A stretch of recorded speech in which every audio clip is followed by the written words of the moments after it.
Namaskar, good afternoon, ladies and gentlemen. Honorable Consul General Vinay Pradhanji, our keynote speaker, Dr. Mohan Agash ji, and of course the one who has put everything together, that is Shri Ashok Chaudhary through India Heritage and Cultural Association. Someone one can bank on for immaculately well organized event. I am very happy and honored to be here and to be part of this initiative taken by the Government of India to promote Indian cinema outside India. Though I would say that Indian cinema or cinema in general is a very powerful, impactful media, and which has not only kept the young generation, the new generation which is born here, to keep them connected with our Indian culture.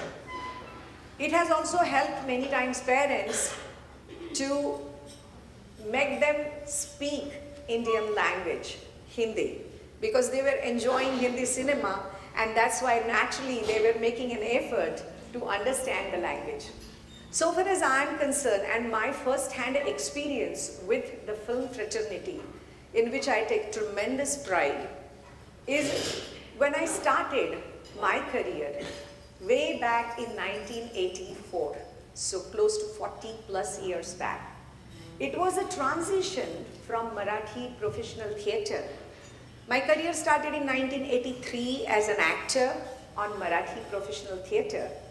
And at that time, I was not subjected to any auditioning or any casting calls, but many producers, film producers, used to attend the Marathi dramas whenever they would hear or see about a young, new, talented face entered on the Marathi theatre. And I was lucky to be pampered, admired, and appreciated by everybody with my very first lead role, which I did in the Marathi theatre. And that led to offers coming from the film industry, and I ended up signing Marathi films, Hindi films. And that's how it was a smooth transition from Marathi theatre to Hindi and Marathi films. And I still recall working in the films at that time was a very warm affair. Connecting with all the actors, co-actors, senior actors. It was like a family unit. As what we see, the vanity van concept was not in existence at that time. Everybody who was shooting of that day, whoever artists are required for that day, they would all be there on the sets in between the shots also. So while the cameraman, the light guy, they are arranging the lights of the next shot, we all used to very much sit there. The chairs were arranged by the spot guys or what are known as production guys, and they would keep our chair. And I still remember my very first Hindi film, Sansar, which is to date watched heavily on so many Hindi channels. I would rather thank the TV channels to keep me alive in the memory of the audience through these movies, televising again and again. And I still remember Anupam Kherji, who was playing my father, Rekha ji, who was playing my bhabhi, Raj Babbar, Seema ji, another very veteran actor. We all would sit together and we all would exchange bits and pieces of our lives with each other. Anupam ji most of the time entertaining us with his hilarious way of narrative about his experience and shooting in some other unit. Here he was playing my dad, in other unit he was playing a villain and who is hanging to the helicopter and shooting machine gun at Sunny Deol. So and he would rather share with us how scared I was. I was supposed to pretend the evil guy, but I was scared inside shooting machine gun when I was jammed with the helicopter. So it was a very organic growth for me as an actor. At the same time, someone veteran like Rekha Didi teaching me how immaculately I should drape my sari. And to date, if I get compliments for well-draped sari, I always think about Rekha Didi, that how she taught me that how to drape the sari, some inner tips about it. Or even Aruna Irani, who was also part of our unit. And they were so much senior to me, and but the warmth they exuded and the way we connected with each other. That connection I see missing now in the film units. As every actor, moment they are done with the shot, they will vanish in their vanity vans. And with they have their own agenda, talking with their team, talking with their PR and everything. So this is the main shift in basic psyche of working, which I see as compared to the yesteryears of movie shoots and current generation or 21st century's movie shoot. Technically, when I started with my career, the movie cameras, they were massive, 70 and CinemaScope film movie cameras. Not only the cameras were massive, on the top of them, actual movie reel, the roll used to be mounted, and that was actually exposed. At that time, there was no monitor, which is such a huge help now to a director. At that time, there was no monitor at all. So this technology was not existing. The director would actually see through the lens and would run through the whole shot and movement, camera movements and angle, and then he would say roll camera, light, sound, action, and then eventually it was always the DOP, the actual cameraman, director of photography, who knew exactly what has happened. And so director would depend on cameraman saying, okay, that was everything okay, or did some light flickered, something happened. And then the DOP would say, no, technical reason, we need to take one shot. So despite of, suppose even if the actors have performed well, it would be sometimes cameraman saying that, sir, one more shot for me. And that was like a blind method, because director used to get to see actually the production, the result, only when the term used was rush prints. So all those negatives, they used to be rushed to the lab, and the rush print was developed, and when the director used to actually sit in the lab and going through a rolling the rush prints, that time he would see that what he has actually got in hand. And that's why one particular concept which was very common part of film shooting was patchwork, which I think has almost gone nowadays. And patchwork was after one schedule done, second schedule done, third schedule done, and when the director used to sit and do his rough cut editing, and after editing he used to feel, oh no, I wish I would have taken this shot, I would have taken that close up. So all that I wish shots were compiled together into a schedule called patchwork schedule. So all those continuities of the action, costume, lighting, backdrop, location, everything was recreated in the patchwork schedule, and that's how he would feel complete that whatever he had conceived, visualized, has finally come into the element as a complete product of the cinema. That was one of the major, I would say, a challenge which all the directors were handling at that time. But then came the video technology, then came the TV serials. And the first time the TV serials and the ad agency, when they were shooting the ad films, that is when first time the monitor came in our lives. And as I was doing the films, I also was doing the TV serials. And it was rather other way. I started with the films first, and then I got into the TV serials. And that was a new experience for me, and I was like, oh, that's a monitor. So the director can actually see the shot right there when it was being shot. And that's why the patchwork or redo would happen right then and there, when he would say, nahi, aur ye bhi lete hai, wo bhi lete hai, that kind of add-on shots were done. Another addition, which me as an actor, which I felt, the technical addition, which started with the new technology. As I said, at that time, the digital technology was just on the borderline. It had not entered. I still remember the TV serial which I wrote, directed, and produced was Samrajya. That was telecasted on DD Metro channel in the prime time slot. It enjoyed immense popularity. Rather, it was critically acclaimed serial, and it was on the top 10 chart. Under my direction, wonderful actors like Vikram Gokhale, Tom Alter, Sudhir Dalvi, Sudhir Pandey, Neena Kulkarni, Smita Jaikar, Anant Zog, all these actors have worked under my direction. And as I said, the technology which we felt as actors, first time is this lapel mic, which right now I'm attached. So that technology came sometime in late 80s. And first time we felt little uncomfortable when the sound guy would come to you and, ma'am, can you please put on this? And then we had to hide it under the sari or something, so that we are wired, and at the same time we are not supposed to show that right now I'm boldly wearing this mic, but it would hide in my blouse or somewhere, and we had to again separately go through the whole ordeal of putting up the camera on the body, wiring it, and at the same time not showing it. So earlier the dubbing, which was always happening with the films, with the TV serials and the lapel mic, lot of time was saved in dubbing the dialogues. It was more efficient with the clarity and sound, everything. And so this was like the first technology step in, so far as my direct experience about the new technology coming in my life as an actor. As a technician, I still remember shooting Samrajya on the beta format. And not in the digital format that currently it is done. So not the VHS copies, you all must be still remembering the VHS cassettes.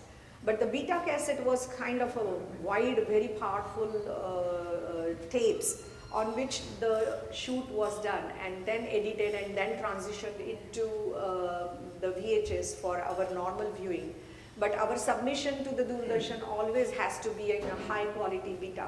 So Betacam was what was at that time prevailing. I'm talking about in mid-90s. So my serial as a director came in mid-90s.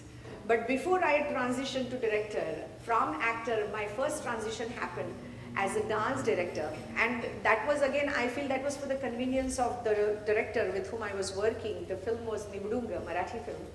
And beautifully composed music by none other than Hridaynath Mangeshkarji, songs very beautifully sung. And I was the leading lady, and the director was too well aware of my training background in classical dance. And the scene was where I'm supposed to be, I mean, my character was of an actor in the film, and where I'm performing on the stage. And before our schedule was to start, the director duos, they came to me and they said, Archana, why don't you choreograph the whole song? You are a dancer, you are only going to perform. Probably they were trying to save their money, nothing else. So they didn't have to engage another dance director. And I readily agreed because I was not supposed to teach somebody else, but I was myself supposed to choreograph and dance. But it was not limited to me just dancing, but I ended up placing the cameras from where the trolley move will be there, what shots will be there, how it will be cut, where is my first cut, where is my second cut. And unknowingly I transitioned from in front of the camera to behind the camera, sitting there with the editor and cutting my each and every shot and making sure that the way I had visualized, that's exactly how it is coming on the screen. So Nibudunga was my first stint as a dance director, which further expanded into a TV serial Phulwanti, which was a Government of India production and commission serial, and the executive producers were again Lata Mangeshkar and Usha Mangeshkar. It was based on the life of a dancer from 18th century. It was a true life story of a dancer from 18th century, and I was playing the lead role.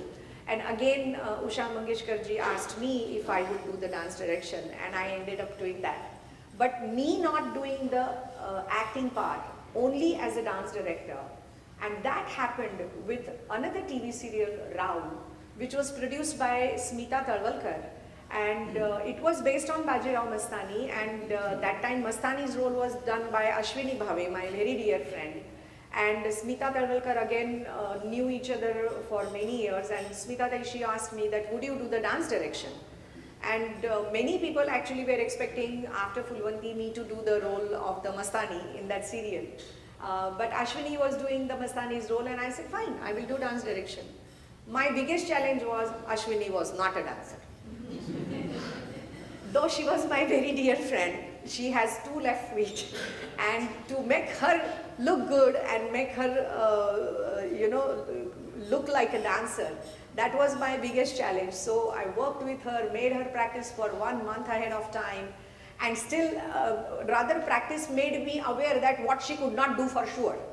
And that's when the part comes when I had to have another dancer, one of my assistant, to just do the footwork, and I had to shoot her feet as if it was Ashwini dancing. So all these kind of things do happen. Like we always say, 5 C's of cinematography, which is considered like a Bible. And one of those 5 C's, not only camera composition, but one of the C's is cheating. And that cheating is, this is how it happens. And that's how we make it look that as if that actor has done. Now with the stunt shots, we all know body doubles. So even in the dance, body doubles happen.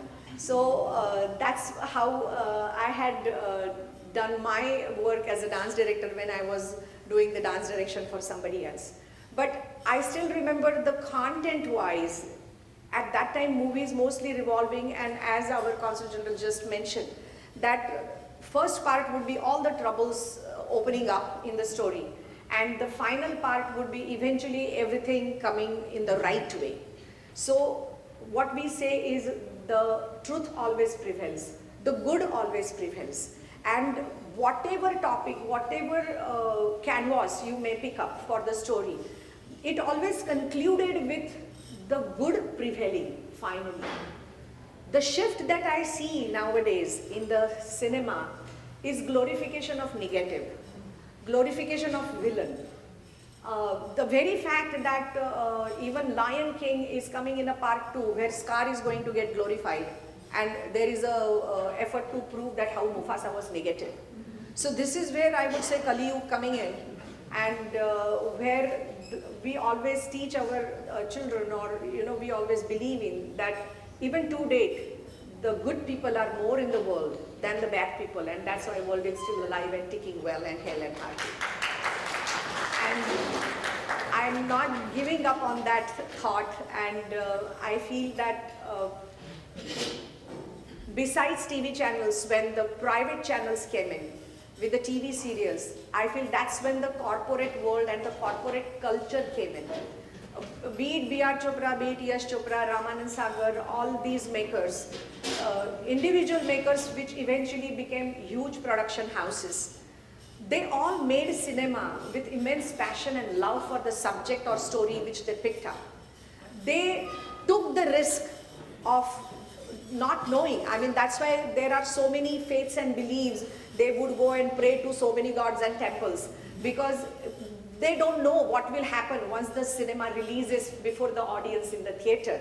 I mean, the finest of the films like Lamhe bombshelled at the box office. Now eventually it was picked up on the OTT platform. Same thing happened with Raj Kapoor's Jaagte Raho, such a brilliant film he made, but it was a huge box office debacle, till the same movie went to Russia and won awards in Russia, and that after that when it came back, it was again released in the theaters, and then it was picked up. So precisely, we picked it up when somebody else outside India appreciated it. But that's the truth, that's the truth.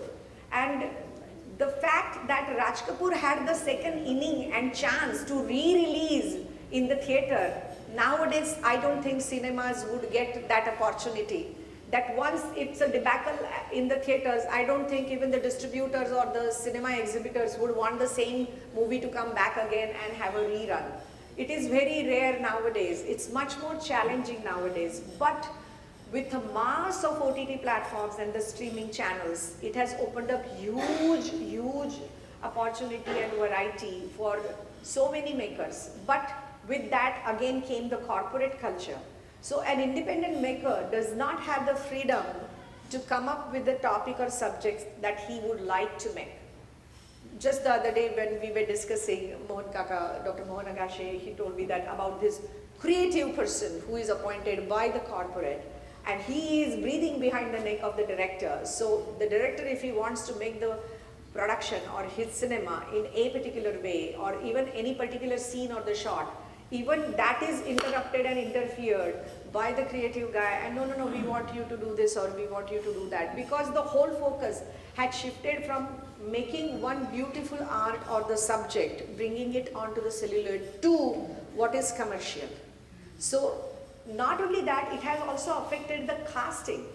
Earlier, the best of the actors were casted. There used to be struggling actors, and they would keep on going for various auditions, expecting that the directors would give them a chance.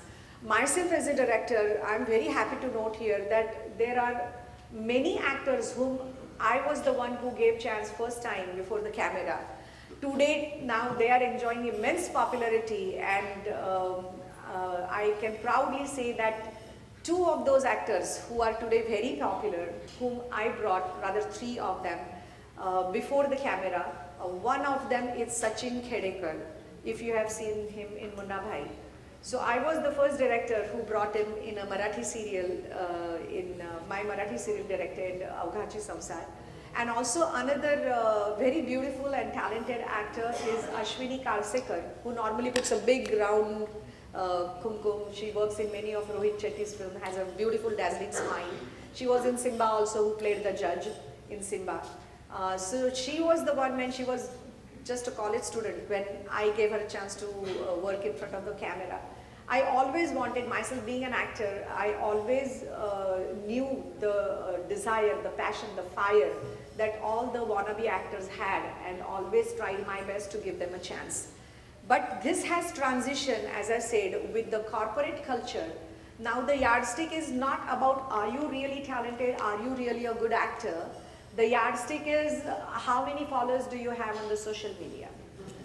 So that's the yardstick, and actually directors are given the people, actors, that these are the people you're supposed to take and work with them. And I have heard numerous stories where directors are holding their head and he said, he can't act for nuts, what can I do? But the production house had said, no, you have to work with him because he has some X million followers. So how come a social media can be a yardstick to determine whether he's a good actor or not? And that's a massive shift and not a good shift. And that's why I would welcome Government of India to step in, come up with the OTT platform, which they are already in the process, and not just make an OTT platform, but come up with a content which actually truly projects the real Indian culture. The pseudo culture which currently is prevailing in popular cinema, and I have seen that transition and impact of the pseudo culture, that in India, every culture, community, state has its own very beautiful ritual, very beautiful special rituals and details, including the weddings. In every wedding had its own speciality and own beautiful charm, has all been blocked like haldi, mehndi, music, reception, and based on the budget, how much you want to spend. And it has become an event rather than a beautiful ritual. And that's the impact which cinema is having. So whatever happens in the cinema, the way the wedding happens in the cinema, we want to have the same kind of wedding, we want to have the same kind of attire, and we want to have same kind of cameras revolving around us, is the current culture, and that's the impact of cinema has. And I would plead to the Government of India that please let's bring the real culture before the world. I mean, every person sitting over here, they all have been achievers in their own lives and careers, and they stayed connected with Indian culture because they are Indians at heart, and because they love and they take pride in our Indian culture. And I want all of them, rather every one of them, want their next generation children, their grandchildren, to know what real India is. And I'm doing efforts from my end. I have created Samved exam board over here, through which Indian classical art form exams are conducted, and I'm trying my level best to teach, educate young generation, young students, girls especially. I end up talking at length when the word Achal comes, which is slowly vanishing in the Indian attire. So how it matters, what is a pallu is, how it is connected to the dignity of a woman. I end up discussing and talking all this. So lots of OTT platforms, lots of TV channels, already global reach is there. So what Government of India can do? What change Government of India can make in this scenario is what is the call. And I'm sure, I'm looking forward to our keynote speaker, Dr. Mohan Agashe. I was talking to very inner core, inner making and functioning of Indian cinema. As yesterday, just humorously I said, I'm just opening the cork, he has the whole bottle for you. So,